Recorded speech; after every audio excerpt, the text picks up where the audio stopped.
ആകാശവാണി.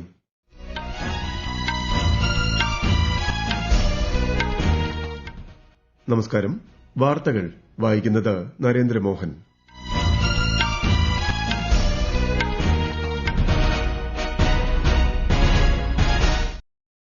പ്രധാന വാർത്തകൾ.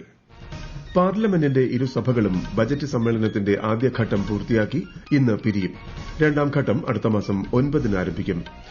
ന്യൂഡൽഹിയിലെ സേവാ തീർഥ് കെട്ടിട സമുച്ചയത്തിന്റെ അനാച്ഛാദനം പ്രധാനമന്ത്രി നരേന്ദ്രമോദി ഇന്ന് നിർവഹിക്കും. കിസാൻ ക്രെഡിറ്റ് കാർഡ് പദ്ധതിയുടെ പുതുക്കിയ കരട് മാനദണ്ഡങ്ങൾ പുറപ്പെടുവിച്ച് റിസർവ് ബാങ്ക് ഓഫ് ഇന്ത്യ. ജൈവ സർട്ടിഫിക്കേഷൻ ഉൾപ്പെടെയുള്ള സാങ്കേതിക സംരംഭങ്ങളും കാർഷിക വായ്പയിൽ ഉൾപ്പെടുത്തി. കേരളത്തിൽ തീവ്ര വോട്ടർ പട്ടിക പരിഷ്കരണവുമായി ബന്ധപ്പെട്ട് ഹിയറിംഗ് ഉൾപ്പെടെയുള്ള പ്രവർത്തനങ്ങൾ അവസാന ഘട്ടത്തിലേക്ക്.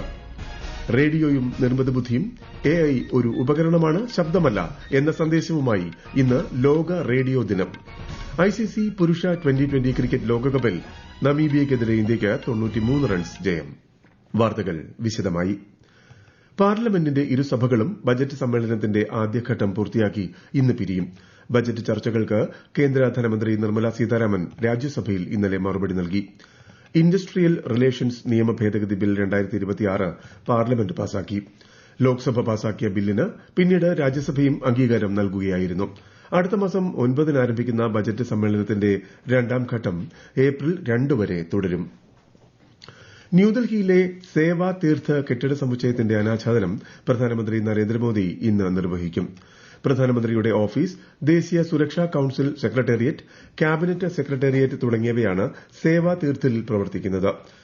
തുടർന്ന് സുപ്രധാന മന്ത്രാലയങ്ങളെ ഉൾക്കൊള്ളുന്ന കർത്തവ്യ ഭവൻ 1ഉം 2ഉം പ്രധാനമന്ത്രി ഔപചാരികമായി ഉദ്ഘാടനം ചെയ്യും. വൈകുന്നേരം സേവാ തീർഥിൽ നടക്കുന്ന പൊതുപരിപാടിയെയും ശ്രീ മോദി അഭിസംബോധന ചെയ്യും. കേന്ദ്ര സർക്കാർ വിവിധ പദ്ധതികളിലൂടെയും നയതീരുമാനങ്ങളിലൂടെയും കർഷകരുടെ ക്ഷേമത്തിനും അഭിവൃദ്ധിക്കും നിരന്തരം മുൻഗണന നൽകിയിട്ടുണ്ടെന്ന് കേന്ദ്രമന്ത്രി പീയൂഷ് ഗോയൽ. അമേരിക്കയുമായുള്ള സമീപകാല വ്യാപാര കരാറിലൂടെ രാജ്യത്തെ കാർഷിക ഉൽപ്പന്നങ്ങൾക്ക് മെച്ചപ്പെട്ട വിപണി പ്രവേശനം ലഭിക്കുമെന്നും അദ്ദേഹം പറഞ്ഞു. കർഷക സമൂഹത്തെ തെറ്റിദ്ധരിപ്പിക്കാനാണ് ലോക്സഭാ പ്രതിപക്ഷ നേതാവ് രാഹുൽ ഗാന്ധി ശ്രമിക്കുന്നതെന്നും ശ്രീ ഗോയൽ പറഞ്ഞു. Rahul Gandhiji is a habitual liar. He has no concern for Mahabharat or the well-being of our farmers and youth. He is misleading our farmers with his fake narrative and trying to provoke our annadatas. Prime Minister Shri Narendra Modi ji has always been empathetic towards our Kisan brothers and sisters. കർഷകരുടെ ക്ഷേമത്തിന് സർക്കാർ നിരന്തരം മുൻഗണന നൽകിയിട്ടുണ്ടെന്ന് കേന്ദ്രമന്ത്രി ശിവരാജ് സിംഗ് ചൌഹാൻ. എല്ലാ പ്രധാന തീരുമാനങ്ങളും കർഷകരുടെ താൽപര്യങ്ങൾ മുന്നിൽ കണ്ടുകൊണ്ടാണ് എടുത്തിട്ടുള്ളതെന്നും അദ്ദേഹം പറഞ്ഞു. കർഷക താൽപര്യങ്ങൾ പൂർണ്ണമായും സംരക്ഷിക്കുന്നതാണ് ഇന്ത്യ-US വ്യാപാര കരാറെന്നും അദ്ദേഹം സമൂഹമാധ്യമത്തിൽ വ്യക്തമാക്കി. ഇന്ത്യൻ സായുധ സേനകളുടെ പ്രതിരോധ ശേഷി വർദ്ധിപ്പിക്കുന്നതിനായി 3.6 ലക്ഷം കോടി രൂപയുടെ സംഭരണ നിർദ്ദേശങ്ങൾക്ക് അനുമതി നൽകി പ്രതിരോധ സംഭരണ കൌൺസിൽ.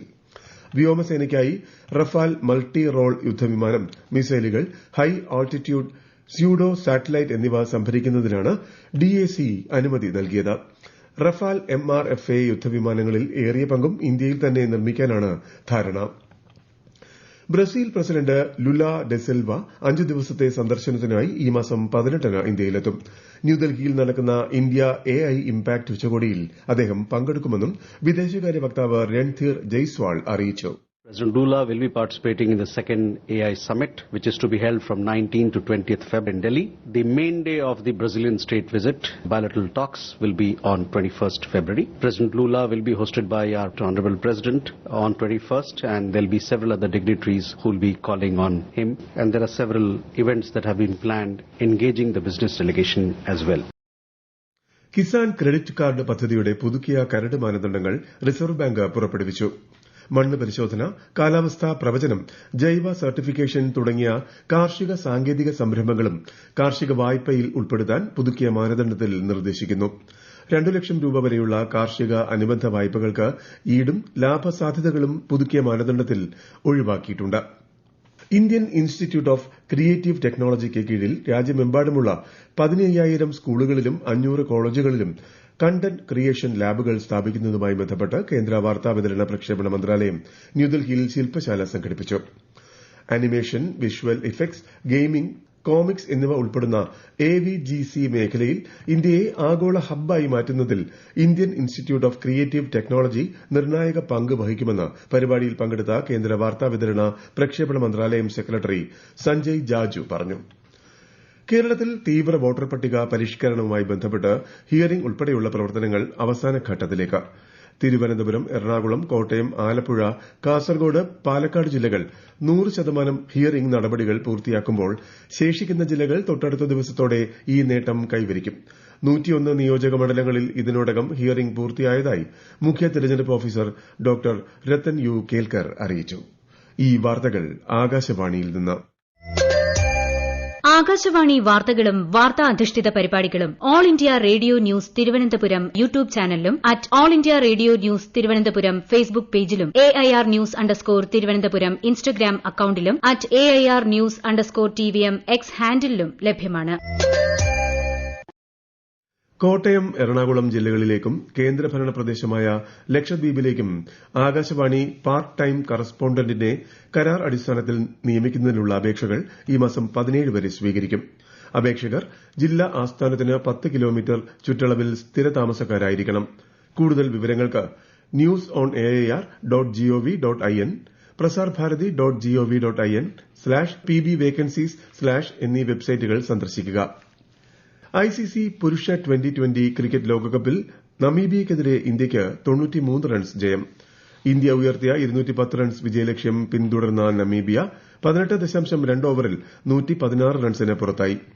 ഇന്ന് നടക്കുന്ന ആദ്യ മത്സരത്തിൽ ഓസ്ട്രേലിയ സിംബാബ്വേയെ നേരിടും. മറ്റ് മത്സരങ്ങളിൽ കാനഡ UAEയെയും USA നെതർലൻഡ്സിനെയും നേരിടും. ഇന്ന് ലോക റേഡിയോ ദിനം. 1946-ൽ ഐക്യരാഷ്ട്രസഭ റേഡിയോ സ്ഥാപിതമായതിന്റെ സ്മരണാർത്ഥമാണ് എല്ലാ വർഷവും ഫെബ്രുവരി 13-ന് ലോക റേഡിയോ ദിനം ആചരിക്കുന്നത്. റേഡിയോയും നിർമ്മിത ബുദ്ധിയും AI ഒരു ഉപകരണമാണ്, ശബ്ദമല്ല എന്നതാണ് ഈ വർഷത്തെ ദിനാചരണ പ്രമേയം. വിശദാംശങ്ങളിലേക്ക്.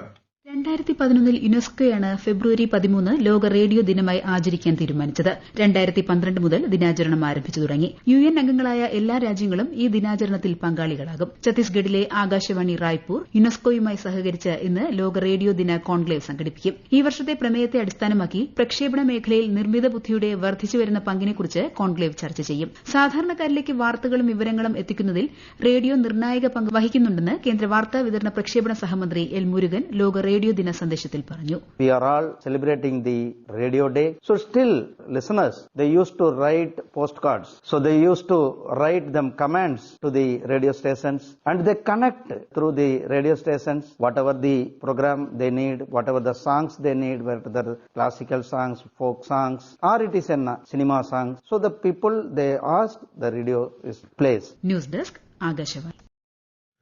ബഹുജനഹിതായ ബഹുജന സുഖായ എന്ന ആപ്തവാക്യവുമായി 1936-ലാണ് ആകാശവാണി തുടക്കം കുറിച്ചത്. വൈവിധ്യമാർന്ന പരിപാടികളിലൂടെ ശ്രോതാക്കളുടെ ഹൃദയങ്ങളിൽ ആകാശവാണി ജൈത്രയാത്ര തുടരുകയാണ്. ലോക റേഡിയോ ദിനാഘോഷത്തോടനുബന്ധിച്ച് Kerala Federation of the Blind Palakkad ജില്ലാ കമ്മിറ്റി അംഗങ്ങൾക്ക് ഇന്ന് റേഡിയോകൾ വിതരണം ചെയ്യും. അഖില കേരള റേഡിയോ ലിസണേഴ്സ് അസോസിയേഷൻ ചിറ്റൂരിൽ സംഘടിപ്പിക്കുന്ന ജില്ലാതല ദിനാഘോഷം നഗരസഭാ ചെയർമാൻ സുമേഷ് അച്യുതൻ ഉദ്ഘാടനം ചെയ്യും. ശ്രീനാരായണ ഗുരു ഓപ്പൺ യൂണിവേഴ്സിറ്റിയുടെ പ്രഥമ ബിരുദദാന ചടങ്ങ് ഇന്ന് കൊല്ലത്ത് നടക്കും. യൂണിവേഴ്സിറ്റി ചാൻസലർ കൂടിയായ ഗവർണർ രാജേന്ദ്ര വിശ്വനാഥ് ആർലേക്കർ ബിരുദം സമ്മാനിക്കും. ചടങ്ങിന് മുന്നോടിയായി സെനറ്റ് യോഗം ചേരും. ശബരിമല സ്വർണ്ണ അപഹരണവുമായി ബന്ധപ്പെട്ട് ഹൈക്കോടതി നിയോഗിച്ചിട്ടുള്ള പ്രത്യേക അന്വേഷണ സംഘം ഇന്നലെ സന്നിധാനത്ത് പരിശോധന നടത്തി. SP ശശിധരന്റെ നേതൃത്വത്തിലുള്ള സംഘമാണ് പരിശോധനയ്ക്കെത്തിയത്. പ്രധാന വാർത്തകൾ വീണ്ടും. പാർലമെന്റിന്റെ ഇരുസഭകളും ബജറ്റ് സമ്മേളനത്തിന്റെ ആദ്യഘട്ടം പൂർത്തിയാക്കി ഇന്ന് പിരിയും. രണ്ടാം ഘട്ടം അടുത്ത മാസം 9-ന് ആരംഭിക്കും. ന്യൂഡൽഹിയിലെ സേവാ തീർത്ഥ കെട്ടിട സമുച്ചയത്തിന്റെ അനാച്ഛാദനം പ്രധാനമന്ത്രി നരേന്ദ്രമോദി ഇന്ന് നിർവഹിക്കും. കിസാൻ ക്രെഡിറ്റ് കാർഡ് പദ്ധതിയുടെ പുതുക്കിയ കരട് മാനദണ്ഡങ്ങൾ പുറപ്പെടുവിച്ച് റിസർവ് ബാങ്ക് ഓഫ് ഇന്ത്യ. ജൈവ സർട്ടിഫിക്കേഷൻ ഉൾപ്പെടെയുള്ള സാങ്കേതിക സംരംഭങ്ങളും കാർഷിക വായ്പയിൽ ഉൾപ്പെടുത്തി. കേരളത്തിൽ തീവ്ര വോട്ടർ പട്ടിക പരിഷ്കരണവുമായി ബന്ധപ്പെട്ട് ഹിയറിംഗ് ഉൾപ്പെടെയുള്ള പ്രവർത്തനങ്ങൾ അവസാന ഘട്ടത്തിലേക്ക്. റേഡിയോയും നിർമ്മിത ബുദ്ധിയും AI ഒരു ഉപകരണമാണ്, ശബ്ദമല്ല എന്ന സന്ദേശവുമായി ഇന്ന് ലോക റേഡിയോ ദിനം. ICC പുരുഷ T20 ക്രിക്കറ്റ് ലോകകപ്പിൽ നമീബിയയ്ക്കെതിരെ ഇന്ത്യയ്ക്ക് 93 റൺസ് ജയം. വാർത്തകൾ കഴിഞ്ഞു. അടുത്ത വാർത്താ പ്രക്ഷേപണം 11 മണിക്ക്.